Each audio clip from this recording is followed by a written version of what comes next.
Alex, if they can shift some, if not all of those players, where will they look to strengthen?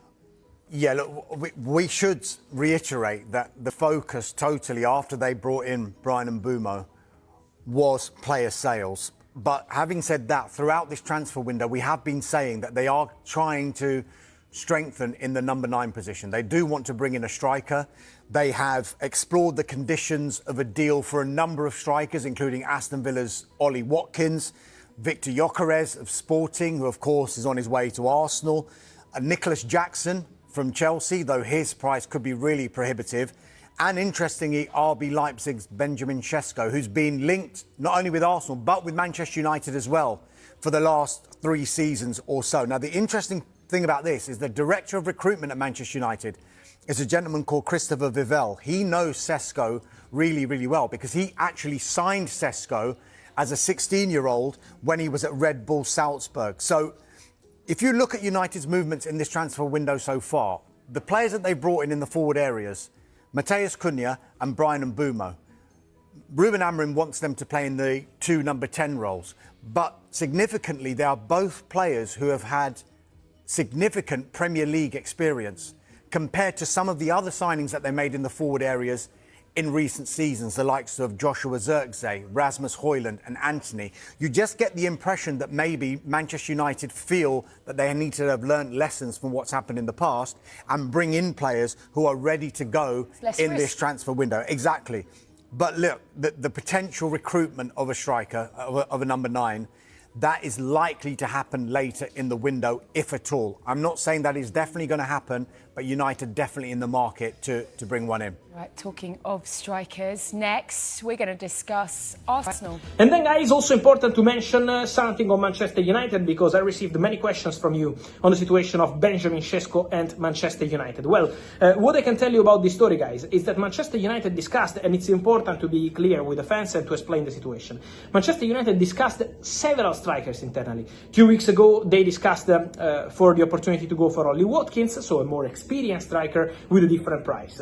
Then they discussed the opportunity to go for Nicholas Jackson, maybe with Garnacho in the deal with Chelsea. They are aware of this opportunity, but these are all internal discussions. They didn't start a direct negotiation, and it's the same also for Benjamin Sesko. At the moment, Manchester United are not in talks with Red Bull Leipzig, have not sent a bid to Red Bull Leipzig, have not sent any proposal, because Manchester United want to sign a new striker, will sign a new striker. I expect it to be an important striker, of course, not just a backup, a striker who can be an important part of the project for next season and for the future for Ruben Amorim, but at the moment it's an internal discussion. What does it mean? There are directors, there is the recruitment team, there is the manager, all people at the club are discussing several options for the striker position. Benjamin Sesko is among them because Christopher Vivell, one of the directors at Manchester United, knows the player well. Vivell was at Red Bull Group before joining Chelsea first and then Manchester United. So he knows the player, he knows Sesko, but at the moment I'm not aware of a bid, I'm not aware of a direct negotiation, so we are really at internal talks stages. And as I always told you in every video, for Man United it's really important to sell players. Now Rashford is going to Barcelona, but it's really important for Manchester United also to sell Jadon Sancho, find a solution for Sancho, find a solution for Anthony, find a solution for Malacia, find a solution for Garnacho. These things are going to be really important to understand how much they can spend on a striker.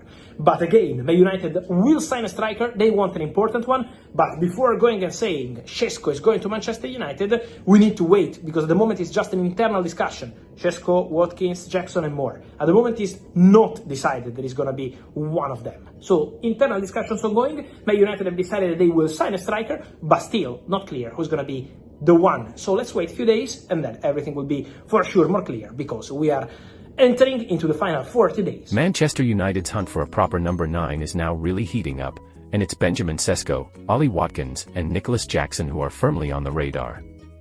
Benjamin Sesko, the 22-year-old RB Leipzig striker once eyed by Arsenal. Now, United have returned, reviving interest in his explosive pace, physicality, and goal threat, described by some as bearing resemblance to Haaland. With Leipzig reportedly setting his price at around €80 million, £69 million plus, United know this won't come cheap, but Sesko is clearly a serious option. Then there's Ollie Watkins, the hard-working Aston Villa forward. With Premier League consistency, recent deliveries of 16 to 19 league goals, and experience at the highest level, he fits United's needs. he's open to a move, but at age 29 and with a £60 million asking price, he's viewed more as a reliable short-term fix than a long-term bet. And finally, Nicholas Jackson, Chelsea's 24-year-old Senegal international who's slipped down the pecking order after new arrivals. United are favourites to sign him, with odds shortening dramatically, but Chelsea's valuation, reportedly £80 million to £100 million, means it'll take a serious offer. Jackson is open to staying in the Premier League, and could offer United raw pace, physicality, and potential development. Manchester United clearly need goals. Højlund and Xerxes underperformed. With Mbeumo and Cunha already signed, this next striker will define their attack.